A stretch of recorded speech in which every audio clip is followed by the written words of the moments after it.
Hello students, today we are going to discuss the topic outsourcing of 5th chapter 11th class business study emerging modes of business. This is very important topic and 90% this topic will come in your next examination. Let's start with outsourcing or business process outsourcing. Many activities have to be performed for the successful conduct of business like production, buying, selling, advertising, etc. किसी भी business को करने के लिए हमें बहुत सारी activities perform करनी होती हैं। जैसे सभी बिजनेस के अंदर प्रोडक्शन होता है, बाइंग सेलिंग होता है, उन प्रोडक्ट्स को प्रमोट करने के लिए एडवर्टाइजिंग होती है और भी बहुत सारी ऐसी एक्टिविटीज़ होती हैं जो किसी भी बिज़नेस को सक्सेसफुली कंडक्ट करने के लिए की जाती हैं। When the scale of business is small, the businessman used to perform these activities easily.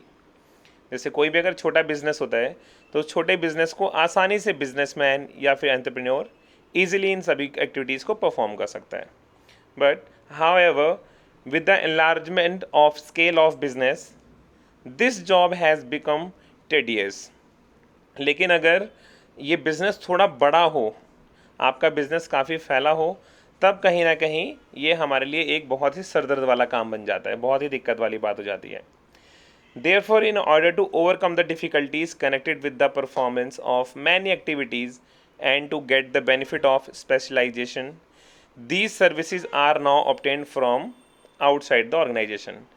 और जिस तरह से आपका बिजनेस बड़ा है और ये सभी एक्टिविटीज़ आप आसानी से नहीं कर पाते हैं, तो इससे बचने के लिए या इन डिफ़िकल्टीज़ को ठीक करने के लिए हम क्या करते हैं, इन सभी कामों को कहीं किसी दूसरी ऑर्गेनाइजेशन, किसी दूसरी फर्म या दूसरे बिजनेस से हम अपना काम ये करवाते हैं, जो इसमें स्पेशलाइज्ड नॉलेज रखने वाले होते हैं, जिनकी अच्छी सर्विसेज होती है। तो जो आउटसाइड से हम सर्विसेज को लेते हैं, इसी को बोलते हैं आउटसोर्सिंग और BPO. This is called outsourcing of services और बीपीओ। तो बीपीओ का कंसेप्ट आप लोगों को अच्छे से समझ में आ गया होगा।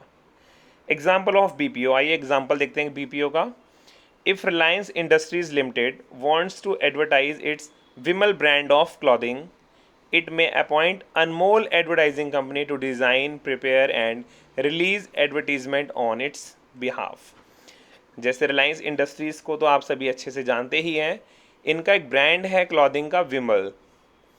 अब अगर इन्होंने इसकी एडवर्टाइजिंग के लिए अनमोल जो कंपनी है, अनमोल एडवर्टाइजिंग कंपनी, उसे काम सौंप दिया कि आप इसका डिज़ाइन करेंगे, इसे अच्छे से प्रिपेयर करेंगे, एडवर्टीज़मेंट भी आप ही रिलीज़ करेंगे हमारे बिहाफ पर।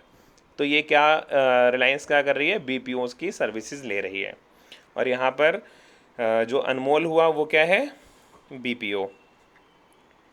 अब हमें बीपीओ की ज़रूरत क्यों पड़ती है, आउटसोर्सिंग हमें क्यों चाहिए? जैसा कि अभी हमने ऊपर डेफिनेशन में भी पढ़ा था कि कई बार बिज़नेस काफ़ी बड़ा होता है, फैला हुआ होता है, उसके सभी काम को एक ही बिजनेसमैन अच्छे से नहीं कर पाता, तो वो दूसरों से भी उस काम को अच्छे से कराने की कोशिश करता है। लेकिन इसके कुछ और भी रीजंस हैं, कुछ और भी बेनिफिट हैं, आइए उसको समझते हैं। तो इसके अंदर सबसे पहला है obtaining good quality services. If a company attempts to perform all the activities itself, there is every possibility of quality of services being affected adversely. In order to avoid this difficulty, the need for obtaining services from outside is felt. अगर आप अपने आप ही सारी activity करते हैं, तो हो सकता है कि सारे काम आप अच्छे कर रहे हो, लेकिन कहीं आप सर्विसेज में मार ना खा जाएं, गुड क्वालिटी की सर्विसेज आप प्रोवाइड ना करा पाएँ। तो ऐसी डिफ़िकल्टी हो सकती है। तो इस डिफ़िकल्टी से बचने के लिए हम क्या करते हैं, ये सर्विसेज बाहर से किसी दूसरी कंपनी या दूसरी फर्म से हम हायर कर लेते हैं। नेक्स्ट देखते हैं इसका। सेकंड बहुत ही इंपॉर्टेंट नहीं था, इसलिए हम इसको डिस्कस कर रहे हैं। Smooth running of business. Outsourcing of services is needed in order to run the business smoothly. The tension of businessman gets distracted from various small things and will be focused on the main activity. आपका business बहुत ही अच्छे से smoothly चलता रहे अच्छे तरीके से काम करता रहे, इसके लिए भी आप क्या करते हैं, दूसरी फॉर्म से सर्विसेज लेते हैं। क्योंकि कई बार ऐसा होता है कि बिजनेसमैन का ध्यान किसी केस की वजह से या किसी प्रोडक्ट में ख़राब होने की वजह से या इंटरनल कोई भी प्रॉब्लम हो सकती है जिसकी वजह से डिस्ट्रैक्ट हो सकता है। तो इस तरह से उसका माइंड डिस्ट्रैक्ट ना हो और वो बिजनेस से फोकस रख सके, इसलिए वो अपने बाकी जो भी काम है वो सब क्या करता है, दूसरे फॉर्म्स को सौंप देता है। 1 सेकेंड।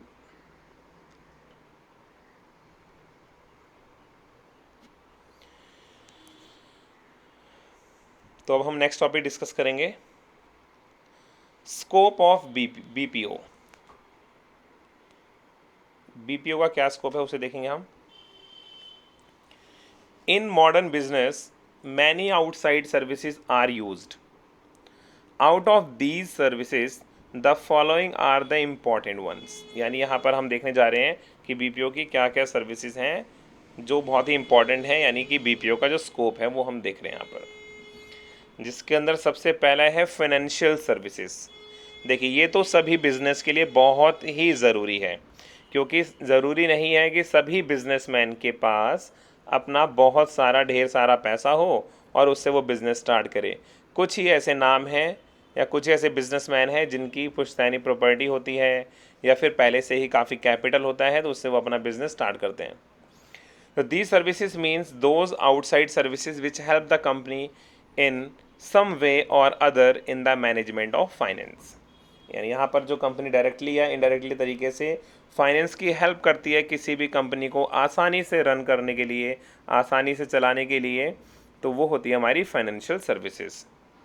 बहुत बार ऐसा होता है कि बहुत बड़ी कंपनी है जिनका बहुत ही नाम होता है, वो कंपनी भी क्या करती हैं, उन्हें भी फाइनेंस की नीड पड़ जाती है। नेक्स्ट है advertising services. Advertisement is very necessary for increasing sales. If this service is obtained from outside agency it will cost less and the quality of advertisement will also be good.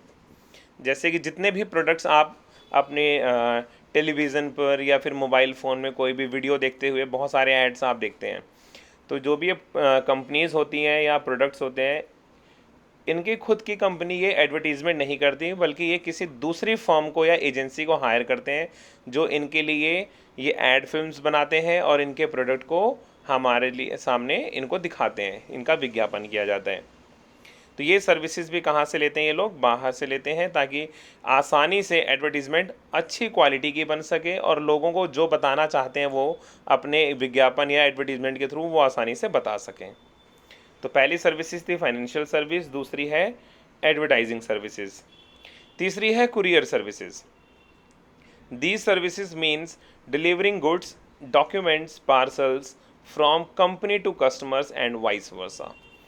यानी कि यहाँ पे देखते हैं ना आप, company की तरफ से आपको गुड्स भी आते हैं, आप उसके बाद उनको पेमेंट करते हैं, कुछ डॉक्यूमेंट्स भी आते हैं किसी कंपनी के थ्रू, या फिर पार्सल्स हो गए, या आप किसी कंपनी को सेंड करते हैं या कंपनी आपको सेंड करती है। तो ये सभी सर्विसेज भी कंपनी खुद की अपनी कुरियर कंपनी नहीं चलाएगी, बल्कि ये किसी दूसरी कंपनी की हेल्प लेती है अपने प्रोडक्ट्स को लोगों तक पहुंचाने के लिए।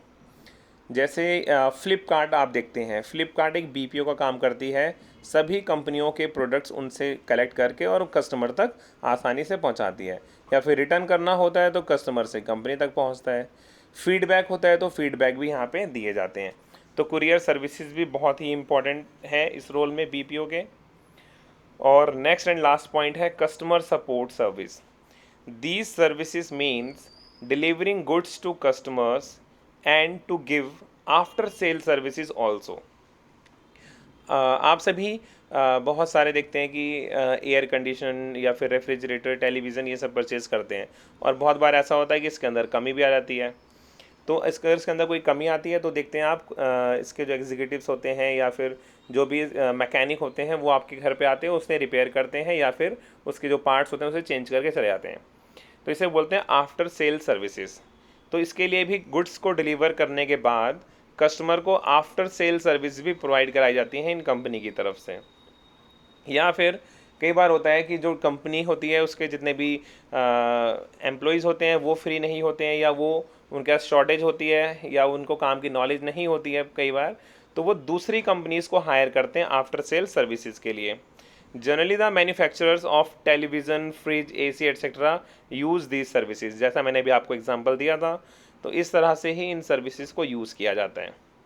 तो हमने इसके स्कोप में चार इसके पॉइंट्स देखे: financial services, advertising services, courier service and customer support service. इसका आगे का टॉपिक हम देखेंगे नेक्स्ट वीडियो में।